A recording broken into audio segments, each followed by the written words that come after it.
Modern journalism is one massive, smelly, steaming pile of hypocrisy. Check out this headline from the New York Daily News. Ideology matters. Forget the Christchurch mosque murderer's name, but understand the poisonous ideas that motivated him. So now the ideology of a terrorist matters. We absolutely must carefully examine the ideology of terrorists, right? Watch what these hypocrites do. A murderer slaughtered 49 people in 2 mosques in Christchurch, New Zealand. We will not here print his name, nor will we gawk at his sickening video. We do not want to risk inspiring copycats. But as members of the media and as people in a free and pluralistic society, we must look without flinching at the poisonous ideology that inspired this man to kill. Just as radical Islamism and anti-Semitism and other hateful creeds drive people to kill innocents, boundless fear and hatred and dehumanization of Muslims in this case drove a self-identified white European to enter houses of worship and gun down human beings who were praying to God. So, these hypocrites say that we must look without flinching at the ideologies of terrorists. Now, I agree completely. When someone goes on a killing spree for ideological reasons, you had better take a close look at the ideology.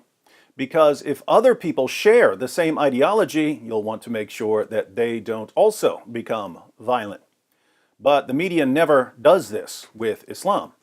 ISIS and Al-Qaeda and Boko Haram and Al-Shabaab and the Taliban have been slaughtering people in the name of Allah for years. How many times have you seen journalists say, we're going to get to the bottom of this. We're going to open Islam's most trusted sources and see why these terrorists are convinced that Allah wants them to terrorize unbelievers. There have been tens of thousands of Islamic terrorist attacks since 9/11.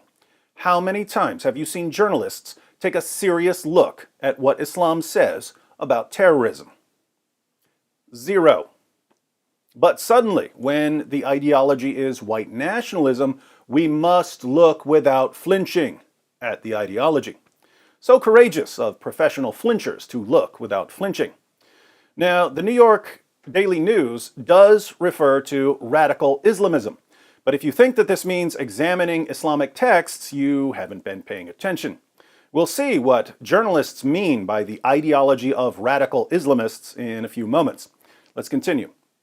He took the lives of 49 people, he said, because the origins of my language is European, my culture is European, my political beliefs are European, my philosophical beliefs are European, my identity is European, and most importantly, my blood is European.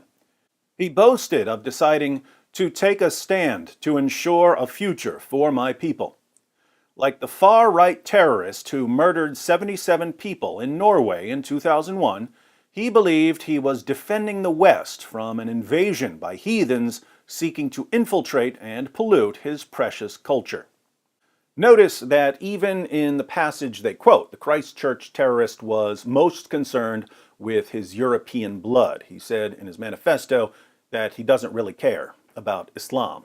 He simply cares that Muslims have the highest birth rates, and therefore that non-white Muslims will eventually outnumber white people. So this guy's ideology is straightforward. It's grounded in simple racism.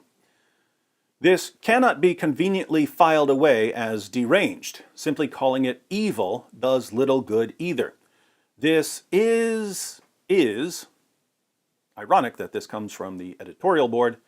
This is a virulent belief system and a specific one that is growing more common, including in the United States. A Washington Post analysis late last year revealed that over the past decade, attackers motivated by right-wing political ideologies have committed dozens of shootings, bombings, and other acts of violence, far more than any other category of domestic extremist. So, if the adherents of an ideology have committed dozens of shootings, bombings, and other acts of violence, we need to carefully scrutinize their ideology, right?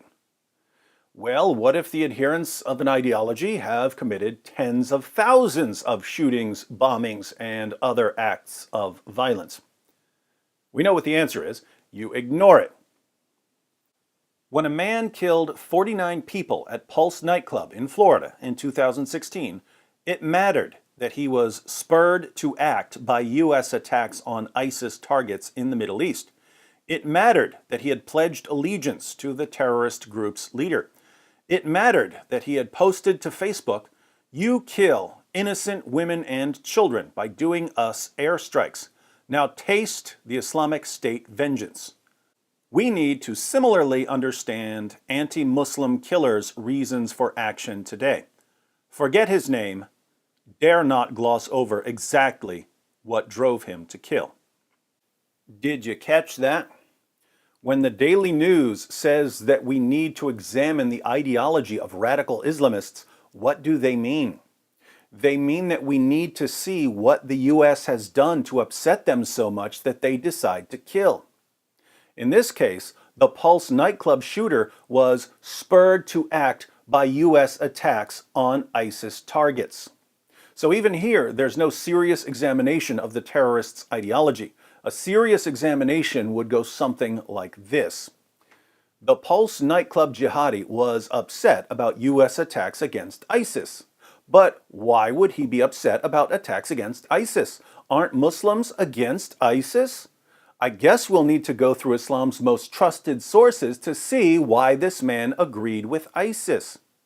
But journalists will never do that. Why? Because they're the biggest bunch of cowards and hypocrites the world has ever seen. In fact, it gets worse. Not only will journalists never seriously examine the commands of Allah and Muhammad, they'll condemn you for doing it. So here we have journalists for the New York Daily News insisting that we can't ignore the ideologies of terrorists.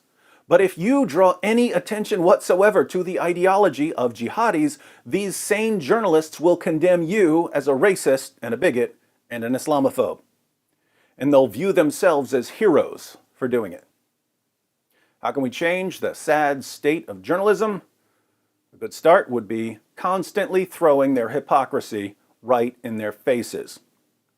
Or, should I say, their two faces.